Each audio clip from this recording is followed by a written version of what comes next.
উত্তর কলকাতার অলিতে গলিতে ছড়িয়ে ছিটিয়ে রয়েছে বেশ কিছু খাবার দাবার। তার মধ্যে আজকে মাছের কচুরি রেসিপিটা নিয়ে চলে এসেছি। চলো দেখে নিই কীভাবে এটা তৈরি করছি। আমি এখানে পাঙাশ মাছের টুকরো নিয়েছি, যেহেতু এই মাছে একটাই কাটা। তোমরা চাইলে রুই কাতলা, ভেটকি অথবা আর মাছও নিতে পারো।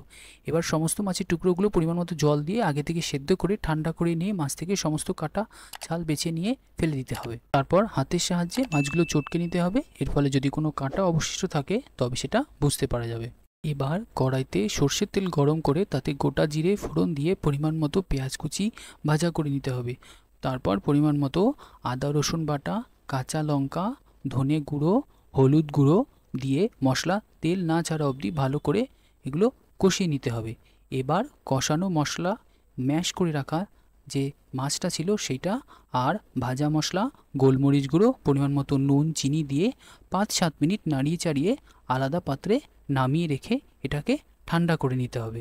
এর আগে ডালিয়ার তৈরি একটা কচুরি রেসিপি আমি শেয়ার করেছিলাম, তোমরা সেটাও চাইলে চেক আউট করতে পারো, আমি লিঙ্ক দিয়ে রেখেছি। এবার 3 কাপ ময়দা, সাথে আজওয়াইন আর মইনের জন্য উষ্ণ গরম ঘি, সামান্য লবণ আর পরিমাণ মতো জল ব্যবহার করে না শক্ত না নরম একটা ডো তৈরি করে নিতে হবে।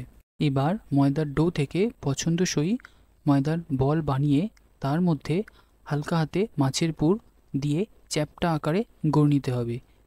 না বেললেও চলবে, এগুলো কচুরিগুলো বেলার দরকার পড়ে না। আমি যেরকম দেখাচ্ছি ঠিক এভাবে করলেই এগুলো অনেকটা খাস্তা হবে। নর্থ কলকাতার এক্স্যাক্ট ফ্লেভার আনতে এই স্টেপগুলো কিন্তু অবশ্যই করো, একটুও স্কিপ করো না। আমার সবগুলোতে পুর ভরা হয়ে গেছে। এবার আমি এগুলোকে সাদা তেলে একদম লো আছে এগুলোকে আস্তে আস্তে করে ভেজে নেব। এক একটা ব্যাচ আমার ভাজতে সময় লেগেছে 15 থেকে 20 মিনিট। এটা কিন্তু কখনোই হাই ফ্লেমে ভাজা যাবে না। এবার দুটো পিঠ এরকম গোল্ডেন ব্রাউন কালার ধরে আসলেই এগুলোকে টিস্যু পেপারে তুলে নিয়ে গরম গরম পরিবেশনের জন্য তৈরি। ভিডিওটা তাহলে এখানেই শেষ করছি। ভিডিওটি দেখার জন্য অসংখ্য ধন্যবাদ। দেখা হচ্ছে পরের ভিডিওতে। সবাই ভালো থাকবে, সুস্থ থাকবে।